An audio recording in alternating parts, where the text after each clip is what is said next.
Hey guys, Arcturus here. Welcome back to another episode of Satisfactory Plus.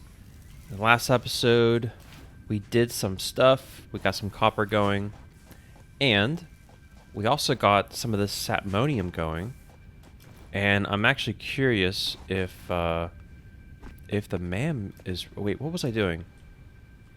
I think I was getting some more ingots done. Yeah, I need to get more ingots made so I can make the rods and then the quick wire. But in today's episode, I'm thinking about actually getting some of the sorting done. So do you remember the sorter? I need to, let me go ahead and craft some of these items so I can actually show it to you and explain to you what sorting is all about. Give me a second. Okay, we got enough for the sorter. And here it is. Here is the mighty sorter. Really cool. Again, the quality. I'm sorry about the lighting. I need to get the lighting fixed. So, we only have one recipe here. I'm not sure what 9T1 means quite yet. But the way this works is, you remember how we're crushing stuff? Well, you can crush the rubite. We haven't quite done that yet. But you can crush the rubite just like you can the other ones. And then you get 120 rubite, and you get that crushed tin that comes out. Now, typically it's crushed rubite, or crushed steatite, or crushed sapphirite, and that goes into the sloppy ingots, right? But now we're taking the crushed rubite, we're sorting it out to get a more pure form of tin. And so then we put this into a smelter, and the ratio is better than that 3-to-2. Remember how I said it was 3-to-2? This should be, it's either 3-to-4 or it's 1-to-1. I can't remember. I can't remember what it is. But you also get two other byproducts. So the crushed stone, which is what I was speculating about earlier, and then the crushed lead. So how this works is you have your modular miner coming in. You've got the however amount of crushed crushers you need. In this case, you need two. So you have two crushers to one sorter, and then you get these these products here. So what's interesting is that you got the 30 crushed stone from the sorter, and then you have the two crushed stones from the crushers. So you have to deal with those byproducts as well. You have to get them turned into concrete or whatever else it's used for. So you can see the three outputs here, and then you can see the two inputs back here, but also this mysterious fluid input. I have no idea what that's for. Can I get up there? Look at this little glass thing here. Like, look at that. And there's like a little belt here, guys. Look at that. Look at the detail. I'm just so impressed. I'm just really impressed. So the general goal now, what we want to do is we do need to get the assemblers and the lead sheets at some point, but I'm gonna do something a little bit different. As I mentioned in the first episode, I want to make sure I take things kind of slowly, make sure that I'm not, really rushing things too much, but I want to get to the awesome sink, and I'll explain why a little bit later. But I want to get quite a few points because I want to make my factories look good, but I also want to start making concrete foundations. Having said that, the draw of having automated power is just too strong. So we need to get lead. That's the big goal here. We need to get lead. So what we're going to do is we're going to set up our first section of our actual starter base. So let's gather a bunch of materials. We need a bunch of stuff here. So we're gonna get a bunch of concrete. We have a pretty decent amount of concrete. I'm actually quite happy about that. Typically, concrete has been a little bit rough around the edges. So let's just gather up a bunch of materials. Got plenty of screws, which is really nice. And let's get some sheets. So we've got plenty of material here. And what we're going to do is we're going to go over to this dune.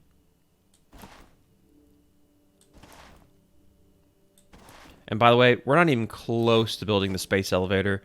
As I showed you the other day, look at this. Look at the required material. That's a lot of stuff.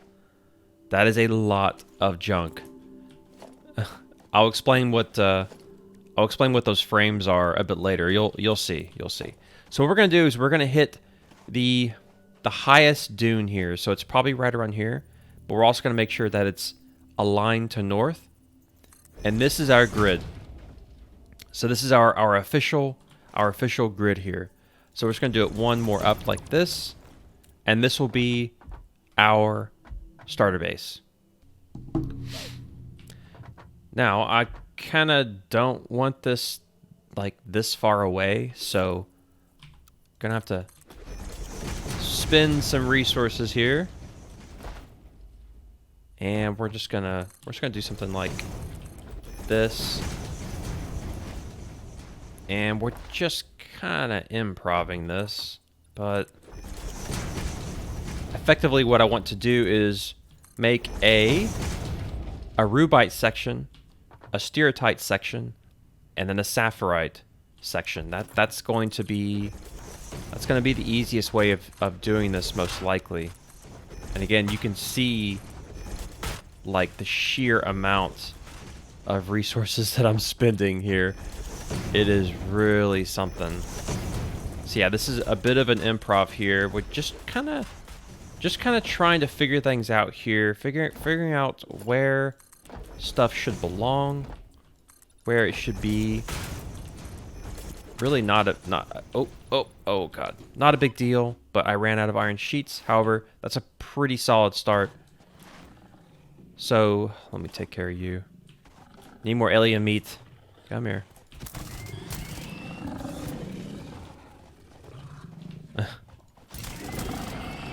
Alright.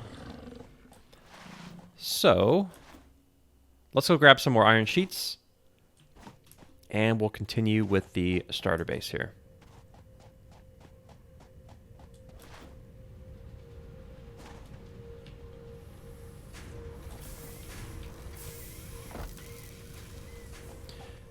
This is where things start to get really, really exciting. I love it when you start to get into the more permanent factories, you know. It's just it's very, very rewarding. Starting to actually produce foundations, get them up and running, and so on. I want to put the lead and tin on this side over here, but I have to give myself plenty of room. Boy, you use a lot of iron sheets with this stuff. Okay, that should be good. So let's do this. So again, it's hopefully I have enough resources. Not quite. Let me go grab some tin real quick. And while I'm over here, I'm gonna go ahead and get this rolling. This is the this is gonna be my Keterium setup. Oh, sorry for the hang-ups there. There is something. Wait. Oh, I must have not. Okay. I don't think I accepted it. Yeah. Okay. So now we've got the Keterium. Yeah. Okay. So this is what I thought: Keterium sheets, Keterium plates, and here are the blade runners. But yeah, I need the lead sheets. Yeah. Okay. So what that means is that we really do need to get this stuff set up. So, all right. What we need another crusher, another sorter. Oh yeah, that's right, 10 plates. What I also like to do, just go ahead and get some cable going. That would just be really nice to have. Just get the cable going. And what we're going to do also, replenish our wire. and replenish our copper rods. And then we need to replenish our iron sheets here. And now I'm going to show you guys how this works.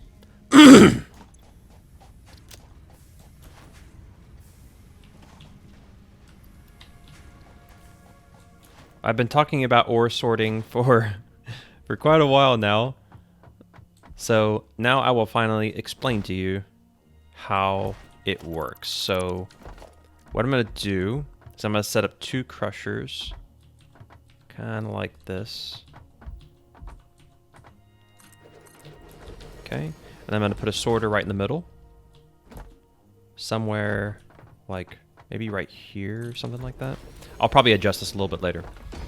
So, you remember how we take the raw ore, we put them into the crushers, so like crushed rubite as an example.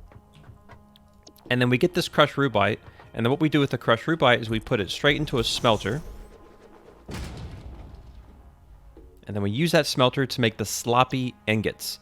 Sloppy is basically, like, think of it as the inefficient version of ingots. So, like, we're getting 30 of the stuff and putting it into only 20, so it's like a 3-to-2 ratio. However, once we take this 120 crushed rubite that we have with these 2 machines, we put it into the sorter, we get crushed tin and crushed lead. So the rubite gets split into crushed tin, crushed lead, and then of course the crushed stone as a byproduct. Well, keen observers observed that we also have tin ingots now, which use that crushed tin. So instead of the crummy rubite 3-to-2 ratio, we now have a 3-to-4 ratio. We've got 90 tin coming out, which means that we can build 3 of these smelters to make 120 tin. However, we've also got the crushed lead. So now we need 2 more smelters to make the lead ingots. So, for 120 raw rubite ore coming in, we have to have 2 crushers, 1 sorter, and 5 smelters, and then we have to take care of the crushed stone byproducts. And here is the other interesting part, is that none of these lines can back up. None of them. Because if one backs up, and this stacks up to 200, then these will stop producing. The whole machine will stop. So all of these lines have to be properly managed. Now, that's easy with smart splitters, right? But something's always going to go wrong, right? So that's what's going on here. And so if we look at this and we say sloppy tin ingots, right? So effectively, if we take all of the crushed rubite that we're getting with the same amount of 120 rubite ore, like we're just the standard here is 1 pure node of 120 rubite ore, okay? So 4 smelters will take care of 2 of these crushers. Well, we're only getting 80 of those 10 ingots. But now with the sorter, we're getting an extra 40 for 120 total, and the lead, and more crushed stone. So way more efficient. Obviously, it's going to use more power. This is 20 megawatts. That's quite a bit, but you only need 1 sorter per pure node. So that's how this functions. This is what this is going to look like here. I'm really excited to get this rolling, and it gets even more complex later on. So what we need to do to get started here, we're going to make a lane, and I'm going to put some power poles down here. Let's see.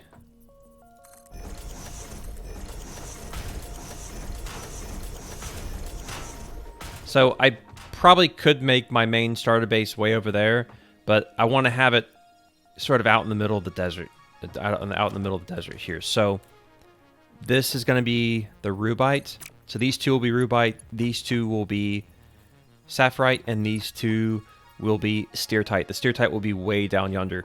Now, I could just get a Mark II belt, but I don't have them unlocked, and it's gonna take reinforced iron plates, which I'm not ready to make quite yet. I'm just not there yet. This starter base, in terms of what I'm gonna make, I can't afford to make any of the assembler products. So the modular frames, the reinforced iron plates, any of that, I won't have enough ore for that. I'm going to be making things like iron plates, screws, iron rods, iron sheets, iron wire. That's all you can afford with one pure node. So this isn't a thing where I'm going to be making all of like the main products. I'm just not going to be able to do that. So our goal here is just to get the rubite setup going, or the lead and tin setup effectively. Get this rolling so that we can start to get those lead sheets. That's what I really need. I need the lead sheets and the lead plates to progress. So we're going to do this first. And then after we get those, we can start to get more technologies that will allow us to start sorting sapphirite and the stereotype. And sorting the stereotype is really the key to progressing in this mod this early on. And again, as I mentioned, whatever comes after this is a mystery. I have no clue what comes after this phase. I kind of have an idea, like I've looked at some of the technologies, but overall I have no idea. It's a complete mystery to me. I mean, obviously in tiers 4 and 6, sorry, tiers 5 and 6, it's going to be, you know, you know what it's going to be. It's going to be oil, right? It's going to be oil for sure. But I think steel comes next, like steel stuff. But, you know, besides that, guys, I have no idea. So we'll be discovering it together. Let me get these rubite lines set up and we'll continue.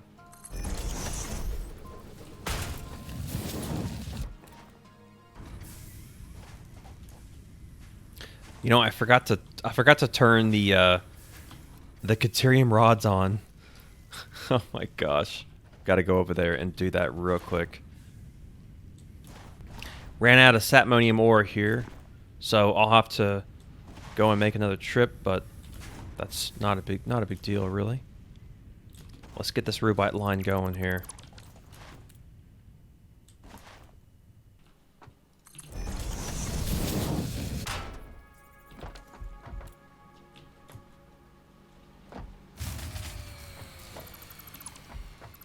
I just realized that these are going the wrong way. And my power just shut down. Alright.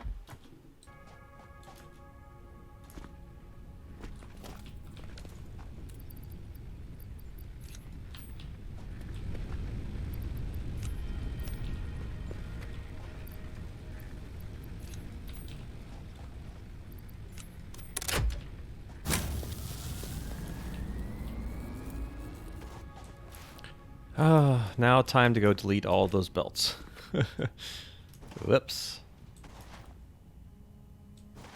So I'm just gonna do it from this way first here.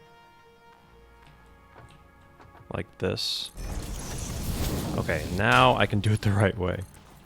I've got the poles already set up here, so it should be a little simple. Now I could just use a Mark II belt. However, I haven't unlocked them yet, and also they require reinforced iron plates, I'm pretty sure. And they require the conveyor belt parts. And that's just going to be really expensive. So I'm not going to worry about that right now.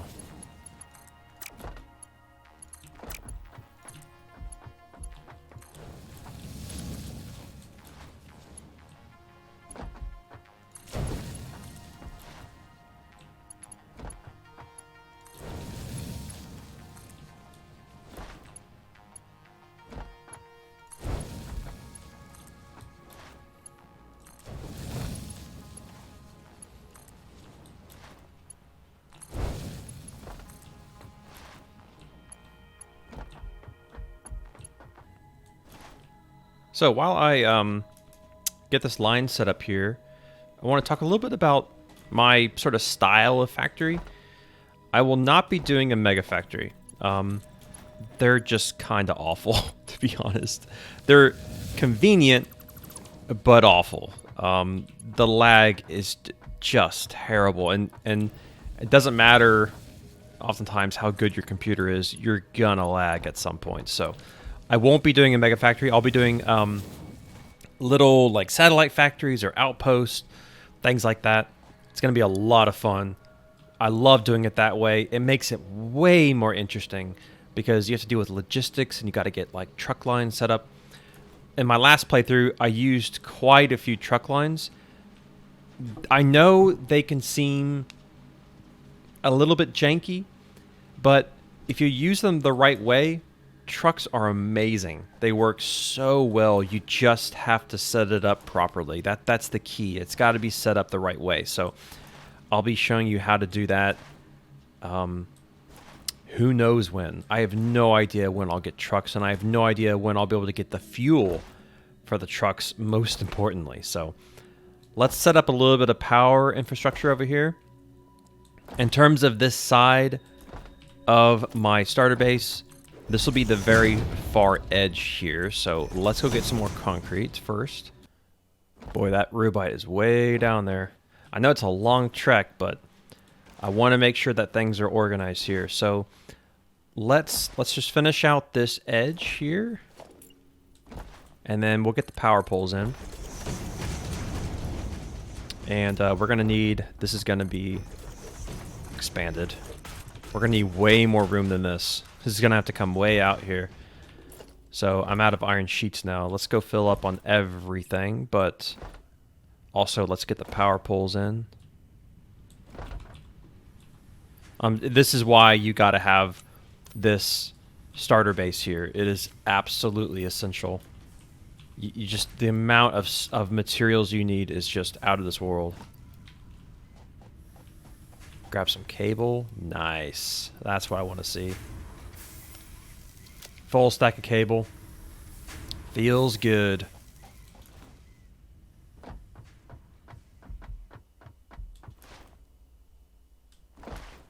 Okay, so actually, I just had a little crash there, so I'm back. I know you guys didn't notice anything, but yeah, just crashed. That's going to happen every now and then. But I just set my autosave interval to 5 minutes. So what I want to go ahead and deal with now is the crushed stone output. So I've got one, they're on the left side here. So there's going to be one like here, and then here. And then I'm going to have one, I'm guessing it comes out on the left side. I'm actually not, I think I remember it coming out on the left side here, but I'm not totally sure. Actually, we'll test that when the rubite ore gets all the way up here. Let's go ahead and get our power set up here. Just gonna grab one of these. I'm gonna put it over here on, nope, maybe not. I'll put it like right here for now. And we'll just kind of have it come all the way over here. So I want to get it here, and then I want to put a couple like around here. And then I'm going to do one every foundation. Like that for now. We'll probably need more than that. But that's going to be just fine for now. So now once the rubite ore comes up here, we can actually test and see how all that's going to function. In the meantime, I'm going to go get more concrete because I'm going to make a little area to process some of this crushed stone. Ooh, got a lot of Keterium rods here. Let's go look at what I need to make to get the quick wire, is it? Ah, yeah, we need to make actual quick wire. Okay, that's really not too bad. And I need some more cryolite. You know, now may be a good time to go over there. Yeah, let's do that. I've got some of these ingots in my inventory. So wait, no, I need to take care of, I really need to take care of this crushed stone area because that that rubite ore is on the way, so let's just work on that now. We'll worry about the Keterium and the cryolite later. We really don't... It's not a huge deal. I do want to get Blade Runners, but it's not a huge problem. Where is... Did I not hook it up? Oh, I didn't finish this. So when I hook this up, there's no way my power is going to hold. Like, there's no way. With 2 crushers, a sorter, and a whole and 5 smelters going, like, no, that's not gonna that's not gonna happen. So we're gonna have to deal with that eventually. We just need to add more biomass burners and making sure that we're going over there, cutting down trees, and getting all that wood turned into biofuel. So not a huge deal.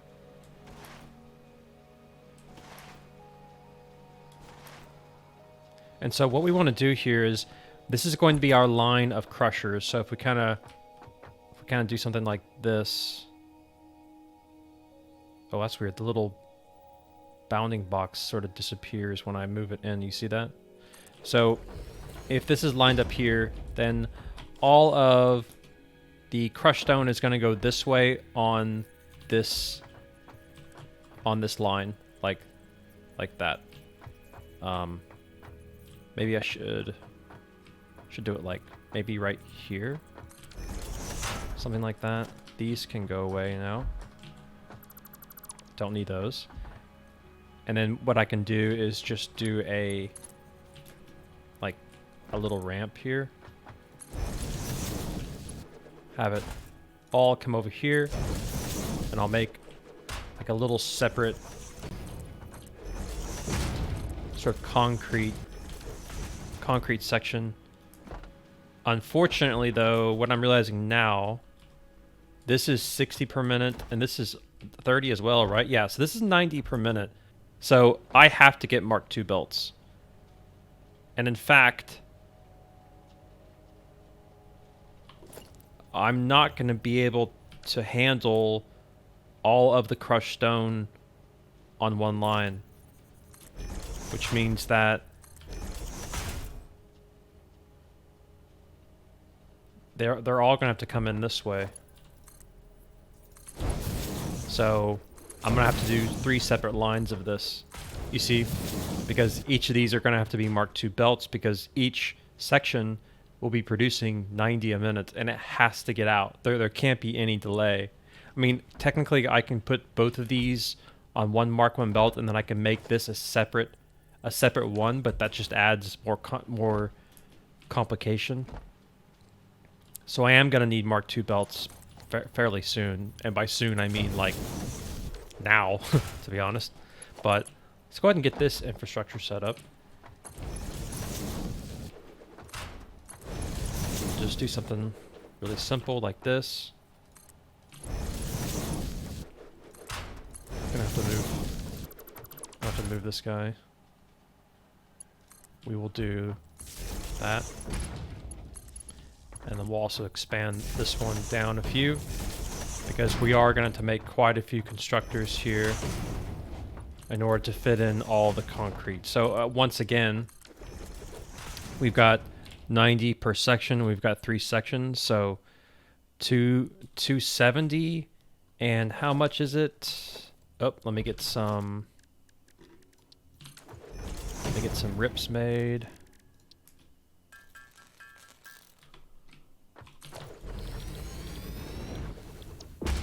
It's 60.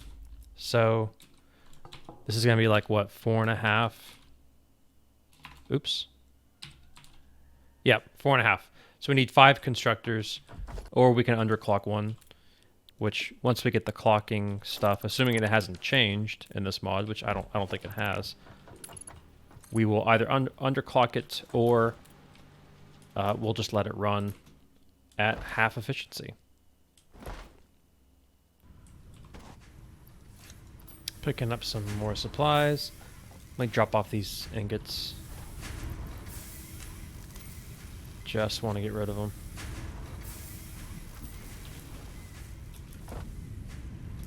I don't need them.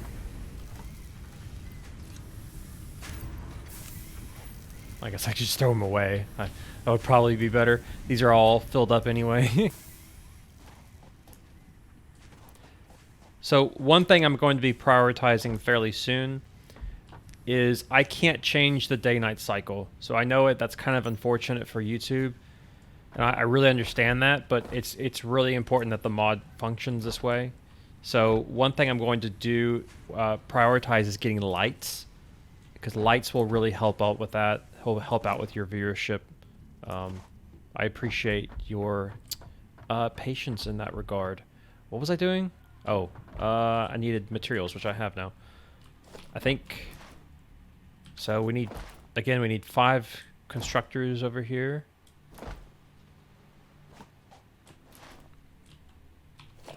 And we can just manifold it for now. Oh, we need a bunch of these. Yeah, we need 12 now.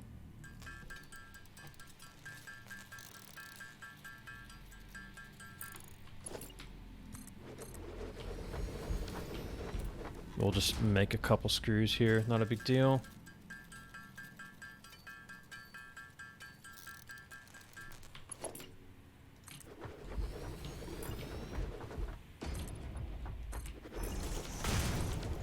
There we go. So this is all going to be concrete. And that right there will take care of our concrete. And now we have 15 times 5, so still need a Mark II belt for these constructors.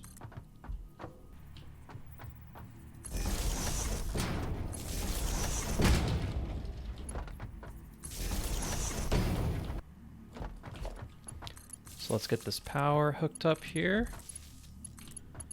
and this will be ready to go once I get the ore in. So here's the ore. The ore is set. This needs to be hooked up now. So now I'm actually getting...